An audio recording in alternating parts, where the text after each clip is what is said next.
আসসালামু আলাইকুম। সবাই কেমন আছেন? আজকে এমন একটা রেসিপি নিয়ে এসেছি যা একবার খেলে বারবার খেতে ইচ্ছে করবে।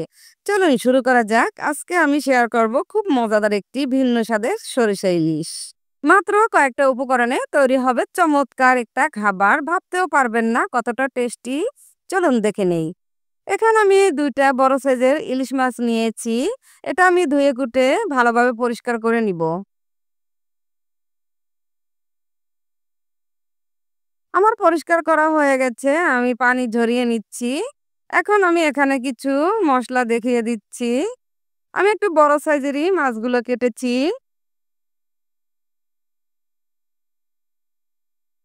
এখানে আমি কিছু ধনিয়া পাতা নিয়েছি। নিয়েছি ২ টেবিল চামচ পেঁয়াজ বাটা, আদা রসুন বাটা, সরিষা এবং বাদাম বাটা ও জিরা বাটা, কাঁচামরিচ। এখানে আমি মাছটা এখন একটু মেরিনেট করে রাখবো। তার জন্য এখানে আমি একটু হলুদ দিচ্ছি, দিয়ে দিচ্ছি একটু লাল মরিচের গুঁড়ো, সামান্য লবণ। এটা দিয়ে আমি ভালোভাবে ম্যারিনেট করে রাখবো।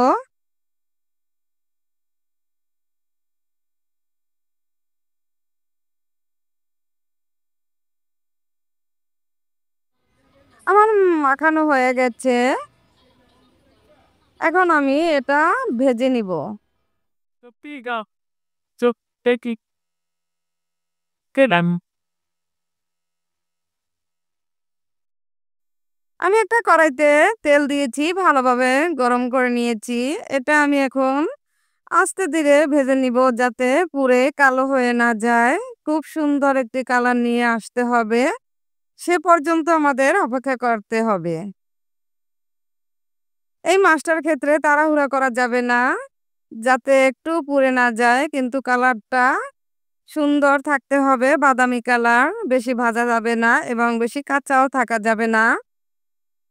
তাইলে পুরো মাছটার স্বাদটাই কিন্তু নষ্ট হয়ে যাবে। একটু খেয়াল করে নিতে হবে। ধৈর্য সহকারে এটা ভেজে নিতে হবে। দেখতেই পারছেন আমার মাছগুলো কি সুন্দর ভাজা হয়ে গেছে। আমি এখন একটা প্লেটে উঠিয়ে নিচ্ছি মাছগুলো। এটা কিন্তু সেরকম কড়া করে ভাজি নেই, কিন্তু সুন্দর একটি কালার করে নিচ্ছি ভাজার জন্য। আমার সব মাছগুলো ভাজা হয়ে গেছে। এখানে আমি কিছু পেঁয়াজ ও একটা তেজপাতা নিয়ে নিচ্ছি। এই পেঁয়াজটা কিন্তু বাদামি করা যাবে না, তাহলে কিন্তু স্বাদটা নষ্ট হয়ে যাবে। কিছু একটু ভেজে আমি এখন দিয়ে দিচ্ছি ২ টেবিল চামচ পেঁয়াজ বাটা।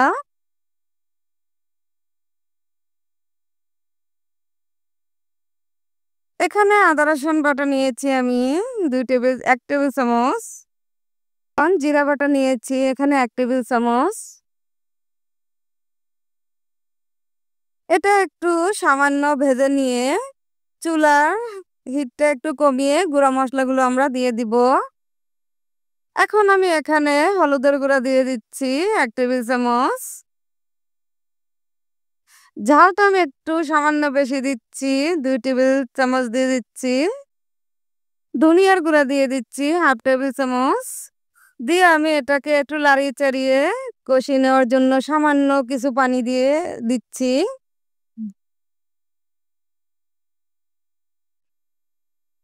এখন আমি এখানে স্বাদ মতো লবণ দিয়ে দিচ্ছি।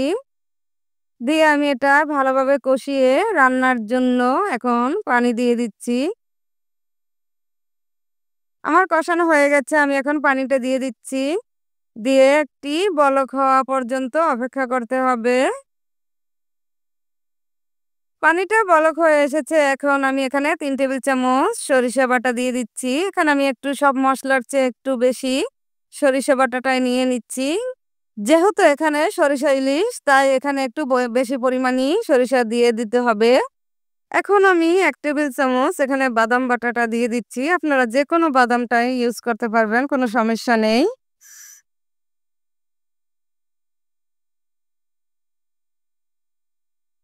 আমি দিয়ে দিচ্ছি ১ টেবিল চামচ টক দই। কারণ এগুলো বেশি পরিমাণ দেওয়া যাবে না, তাহলে কিন্তু খেতে ভালো লাগবে না। এটা সবচেয়ে একটু একটু কম করে নিতে হবে। যেহেতু সরিষা ইলিশ ভিন্ন স্বাদের, তাই আমি অল্প অল্প পরিমাণে সবকিছু দিয়ে দিচ্ছি। আর এখন ঝোলটা একটু গাঢ় হয়ে আসলে আমি মাছগুলো দিয়ে দিব।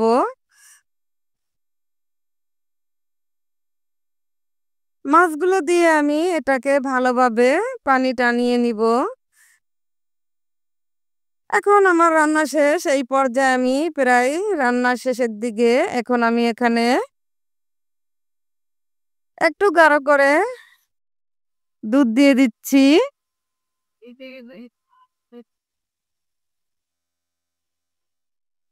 আমি এখানে দিয়ে দিচ্ছি অল্প পরিমাণে দুধ দিয়ে দিচ্ছি এবং কয়েকটি কাঁচামরিচ দিয়ে দিচ্ছি ও সামান্য একটু জিরার গুঁড়া দিয়ে দিচ্ছি, জাস্ট একটু কালারের জন্য। এতে কোনো মশলার কোনো ক্ষতি হবে না এবং ফ্লেভারটাও নষ্ট হবে না, খেতেও কিন্তু তিতো লাগবে না। আর দিয়ে দিচ্ছি আমি এখানে সামান্য, খুবই সামান্য ধনিয়া পাতা, যাতে স্বাদের ব্যালেন্সটা সবই ঠিক থাকে, কোনো কিছুই সমস্যা হবে না। আমার হয়ে গেছে ভিন্ন স্বাদের ইলিশ মাছ রান্নার। দেখতেই পাচ্ছেন খুব সুন্দর একটি কালার এসেছে। এখন আমি এটা পরিবেশন করে নিব। এখন আমি মাছগুলো মনের মতো সাজিয়ে পরিবেশন করে নিব। আপনারা এই রেসিপিটা আগে কখনো করেছেন কিনা আমি জানি না। করে থাকলে আমাকে কমেন্টের মাধ্যমে জানাতে ভুলবেন না। এই রান্নাটা যদি আপনি কাউকে রেঁধে খাওয়ান, তাহলে সে আপনার রান্নার প্রেমে পড়ে যাবে। এটাই ছিল আজকের ভালোবাসার রেসিপি। রান্না হোক ভালোবাসার ছোঁয়ায়। যদি রান্নাটি ভালো লেগে থাকে, লাইক, কমেন্ট আর শেয়ার করুন। সাবস্ক্রাইব করে পাশে থাকুন। আবার দেখা হবে নতুন রেসিপি নিয়ে। ভালো থাকবেন, সুস্থ থাকবেন। আল্লাহ হাফেজ।